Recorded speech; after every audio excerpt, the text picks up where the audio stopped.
ambao pia wamesikitishwa sana na kupigwa kwa huyu padri wao Father Kitime.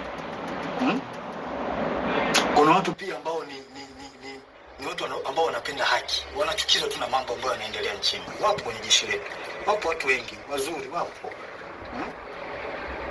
Pia tuna watu ambao ni kabila la Kimasai ambao pia wameumizwa sana na swala ambalo linaendelea huko kwa ndugu zao, ikiwemo na wao wenyewe kuondolewa kwenye hii Ngorongoro na Loliondo, kufukuzwa. Wapo wetu wa Masai, wapo.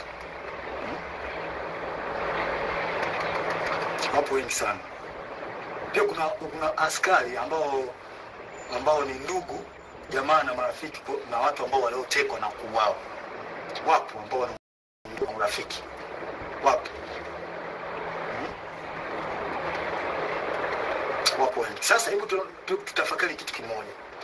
Sasa kama hawa watu wapo na kwa namna moja au nyingine wameumizwa na haya ambao au wameathirika kwa namna moja ama nyingine na baadhi ya matendo ya serikali, kwa mfano kama kupigwa kwa Father Kitime, au Katoliki ambao ni askari watajisikiaje?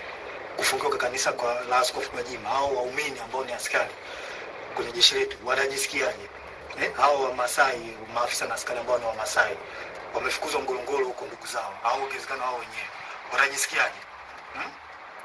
Hao askari na maafisa ambao ni wapenda haki, wanapenda tu kuona kwamba nchi inaenda katika misingi ya haki. Wakiona haya yanayoendelea nchini watajisikiaje?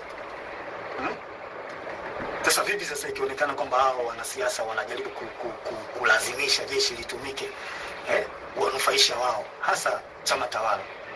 Hawa